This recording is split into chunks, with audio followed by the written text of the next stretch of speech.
Fala galera, dando continuidade ao estudo de função quadrática, quero mostrar para você a ideia do gráfico cartesiano, tá legal? Gráfico cartesiano é um dos tópicos que mais aparece assim, com relação a questões de função quadrática. O cara fornece um gráfico para você e pede para você achar a função ou o contrário. Então a gente precisa conhecer que gráfico é ele, como é a forma dele, tá? E quais as posições possíveis que nós podemos encontrar esse gráfico no plano cartesiano. Ó, vamos dividir em dois casos. O primeiro caso, gente, é quando o A é maior do que zero.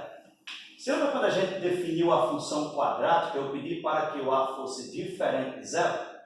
Né? Então ele não pode ser zero, só pode ser positivo ou negativo.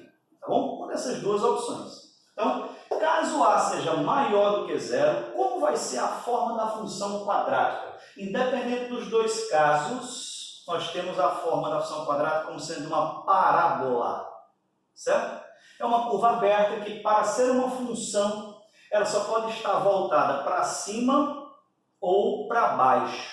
Daqui a pouco a gente vai ver uma posição específica dessa parábola e ver as propriedades que tem com respeito à função, não necessariamente de forma geométrica, mas do que nos interessa no plano cartesiano, tá bom? Então, no primeiro caso, a gente tem o A positivo. Como vai ser a forma geométrica dessa função? Assim, ó, uma espécie de uma curva aberta para cima, tá? Quando o A for positivo, essa abertura a gente chama de concavidade. Concavidade voltada para cima, tá? E o segundo caso, o caso em que o A é negativo, nós temos a concavidade voltada para baixo. A função teria esse formato. Tá legal? Eu queria que você notasse uma coisa comigo. Quando o A é positivo, a parábola tem a concavidade voltada para cima. Coloca aqui. Para cima. E aqui, para baixo.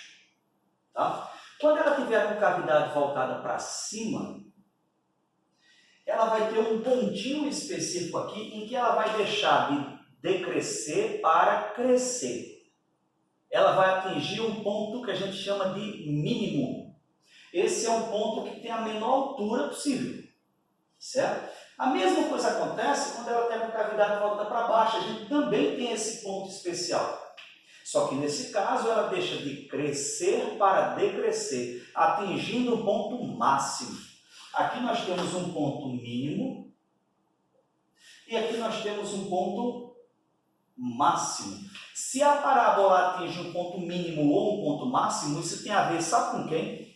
Isso tem a ver com o sinal de A.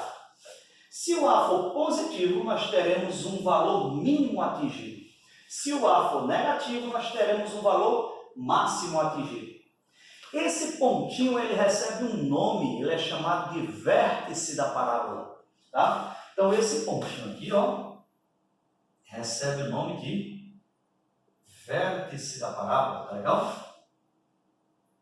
O vértice. É o biquinho da parábola, é aquele pontinho que se concentra boa parte das questões de prova. Sobre ele, o valor máximo, o valor mínimo da função, tá legal? Então esse pontinho aqui é chamado de vértice, é o ponto mínimo ou máximo daquela parábola, tá legal? Eu desenhei esses círculos aqui para que uma brincadeirinha que a gente tem, né? Para lembrar quando a parábola está com cavidade para cima ou para baixo. Nesse caso aqui, gente, a gente diz, ó, quando a concavidade está voltada para cima, vou colocar aqui, ó,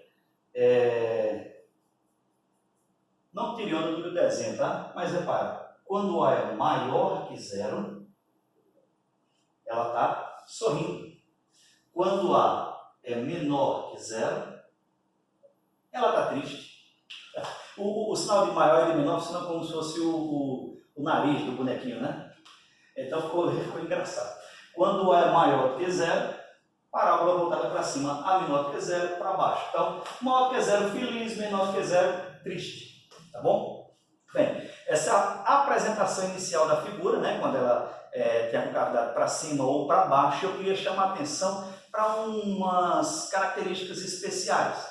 Primeiro, eu queria que você considerasse essa figura como sendo uma parábola, suponha que é uma parábola, tá? E toda parábola ela tem o que a gente chama de eixo de simetria. O eixo de simetria é uma reta vertical que divide a figura exatamente ao meio. O lado direito funciona como um espelho do lado esquerdo. É uma parte espelhada do lado esquerdo. E esse eixo de simetria funciona como um espelho. Repara, ó. Repara o que eu vou fazer. Eu vou traçar o que a gente chama de eixo de simetria. Tá bom? O eixo de simetria, gente, ele passa sempre por esse pontinho que a gente acabou de falar, chamado vértice. Olha só. Eu vou desenhar pontilhado aqui, porque daqui a pouco eu vou colocar essa figura num plano cartesiano. Tá bom?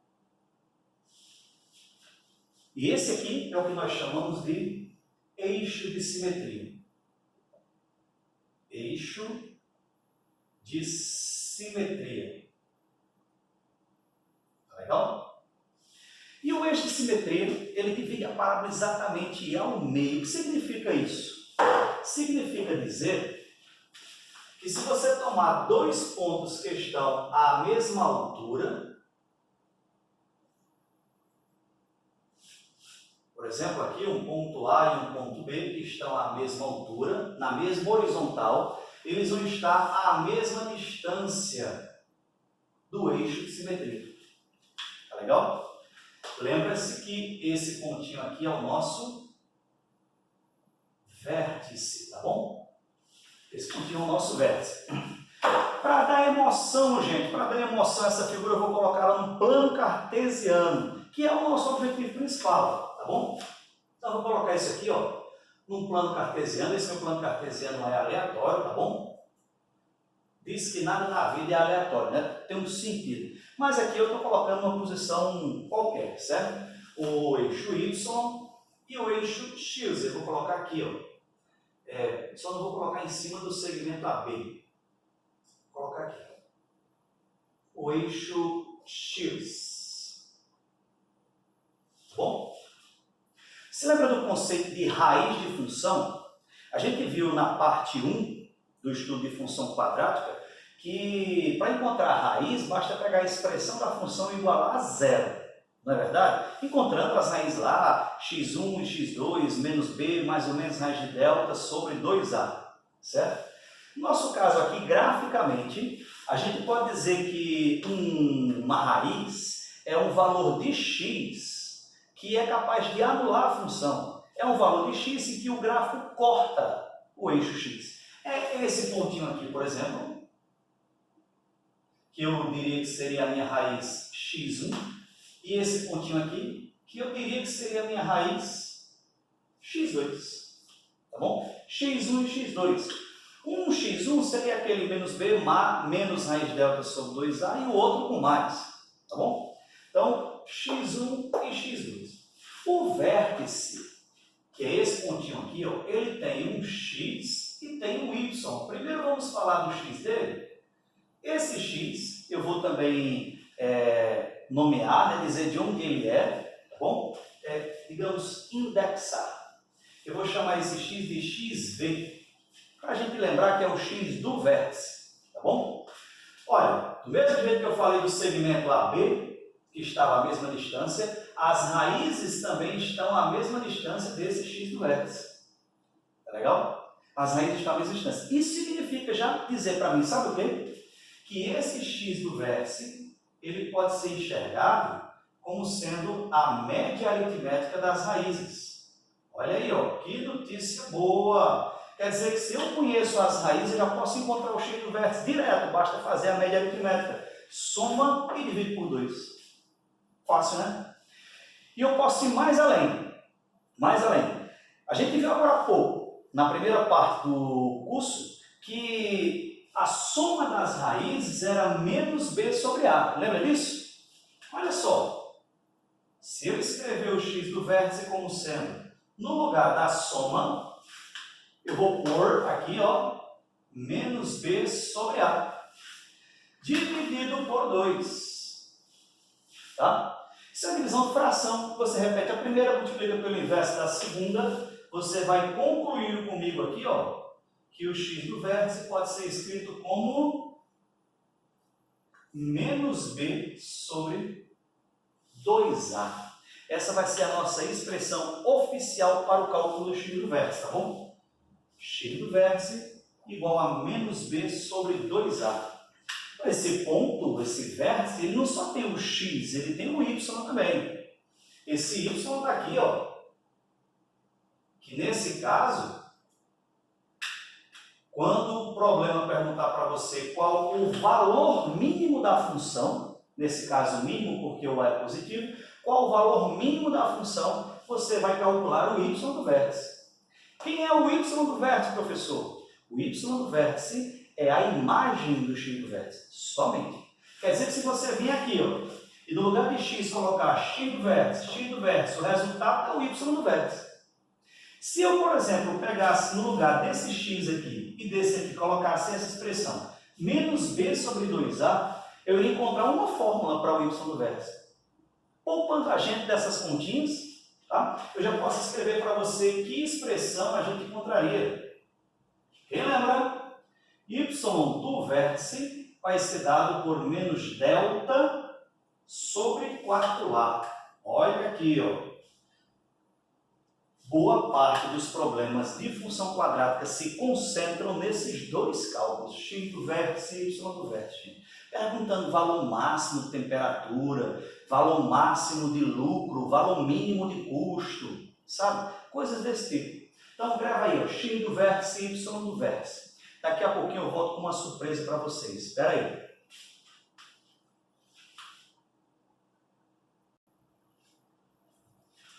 Olha eu aqui de novo. Agora eu trouxe o violãozinho para a gente falar um pouquinho de forma divertida dessas coisas que eu apresentei para vocês aqui. Uma musiquinha. Agora eu vou estudar função quadrática, aquela em seu gráfico não é mais que uma parábola, com A positivo, com cavidade para cima, com A negativo, com cavidade para baixo. E se perguntar sobre o vértice, já sei o que dizer. Vai, menos b sobre 2a, menos delta sobre 4a. Agora eu vou estudar função quadrática, aquela em seu gráfico não é mais que uma parábola, com A positivo, com cavidade para cima, com A negativo, com cavidade para baixo. E se perguntar sobre o vértice, já sei o que dizer. Menos b sobre 2a, menos delta sobre 4a.